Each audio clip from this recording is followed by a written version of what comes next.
We just learned the move that will unlock the Dallas Cowboys, and we got to break it all down. What's up, guys? I'm Matt Long. Welcome to Cowboys Football 365. If you're a Dallas Cowboy fan, please hit that subscribe button. It really helps me out a ton. But let's jump right into the news for today. Coming from NFL writer Alex K.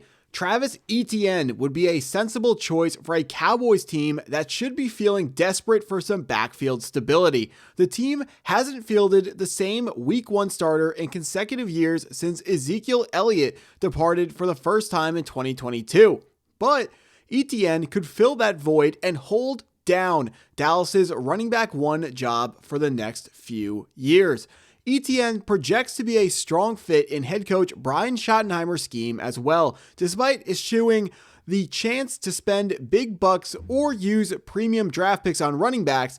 Dallas still ranked inside the top 10 in rushing offense in 2025 and coaxed a career year from Javonte Williams, a player who was largely written off after averaging a dismal 3.6 yards per rushing attempt during his final 2 seasons with the Denver Broncos. With a wealth of starting experience, Etienne has performed that role in 60 of his first 66 NFL games, a history of availability after returning from a preseason Liz Frank injury that derailed his entire rookie campaign. The Cowboys could finally have a stalwart in their running backs room by coming to terms with the 26-year-old. Upgrading to a more talented, versatile back like Travis Etienne could elevate Dallas to the very top of the league in rushing, taking pressure off quarterback Dak Precott to shoulder the offensive load in 2026. So the Dallas Cowboys have been linked as one of the perfect fits for Travis Etienne, a running back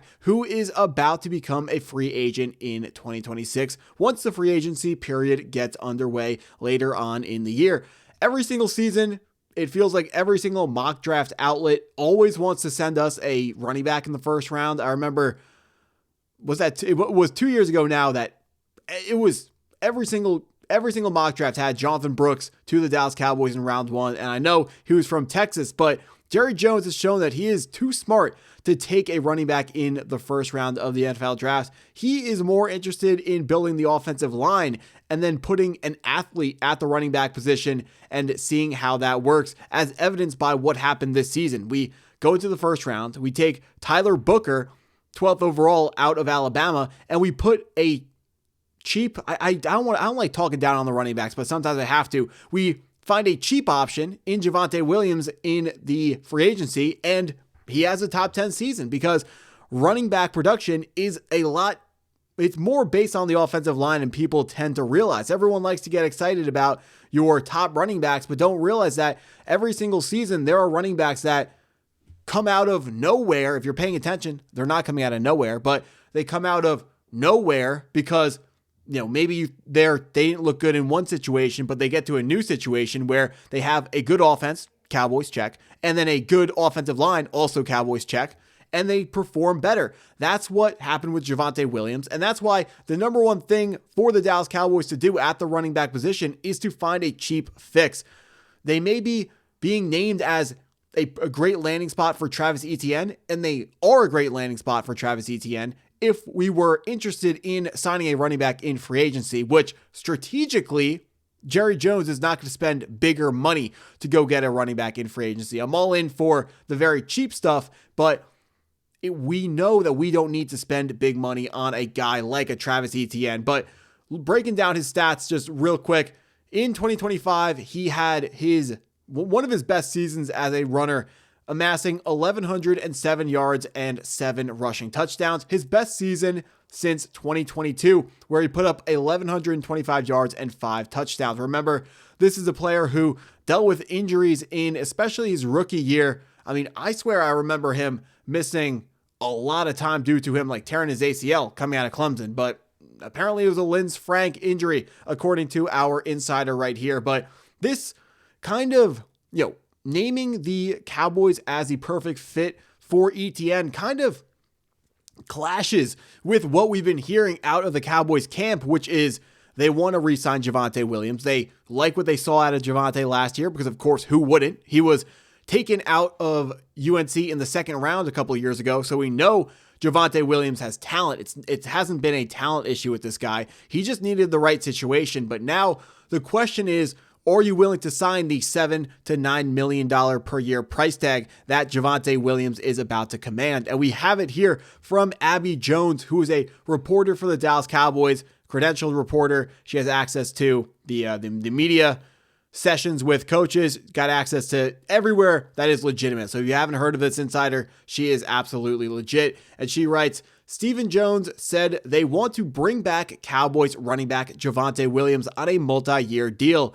Stephen Jones added, Javonte is at the top of our to-do list to go out and sign. So we're hearing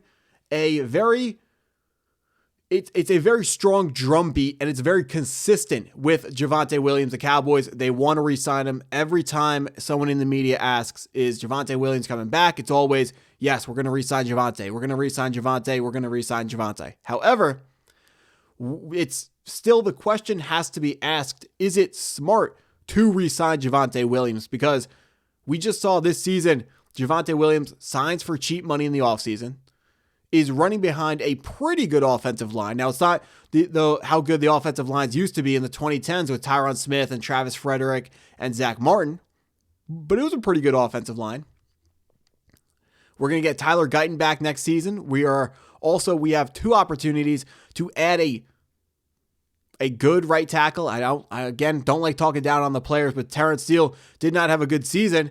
We have another opportunity to further upgrade the offensive line, which would should we spend our first round pick on a right tackle, that means the Cowboys offensive line now consists of Tyler Guyton, first round pick, Tyler Smith, first round pick, Cooper Beebe, second round pick, Tyler Booker, first round pick, and then whoever our right tackle is, first round pick. That was me going from left tackle to right tackle all the way through the offensive line. So you put together an offensive line like that, you can put any athlete behind that line. You can go out in round 7 and take somebody. Speaking of round 7, maybe you liked what you saw out of Jaden Blue in the final regular season game for the Cowboys versus the Washington Commanders. That's still an option for long term. We still have, or I guess that's not speaking of round 7. Phil Maffa would be speaking of round 7. Maybe you want Phil Maffa to be the starter next season. Maybe you want Jaden Blue to be the starter next season. But even if the Dallas Cowboys are a perfect spot for Travis Etienne, a perfect spot for any free agent running back, that is not the right move for this team. The right move, build the offensive line, and almost any NFL caliber running back is going to be able to have a successful season behind it. Look at the Kansas City Chiefs. When they had a good O-line, 7th round pick out of Rutgers, Isaiah Pacheco, was able to be successful behind it. Look at the Tampa Bay Buccaneers. Look at the New York Giants. Some of those teams don't even have good offensive lines, yet Cam Scadaboo, drafted in the 4th round, a lot cheaper than Travis Etienne projects to be in free agency. He had a successful season until the injury. Tampa Bay Buccaneers, they got a pretty decent offensive line. Bucky Irving, another 4th round pick. Great start to his career so far over 2 seasons. We can just go to the NFL draft, take a right tackle in the 1st round, go draft running backs on day 3. You can even take multiple shots like we did back in 2025 with Maffa and Jaden Blue in the same draft. You can take 2 more running backs this year in what is admittedly a weak running back room, but there are weak running back draft class, I should say. But there are better options for our starting running back for 2026 other than signing Travis Etienne in free agency or any big name free agent to big time running back money. That's what I got for this video. If you stuck around this long, I appreciate you taking the time to watch the video all the way through. Please hit that like button if you haven't already. Hit the subscribe button if you're new to the channel, and go Cowboys.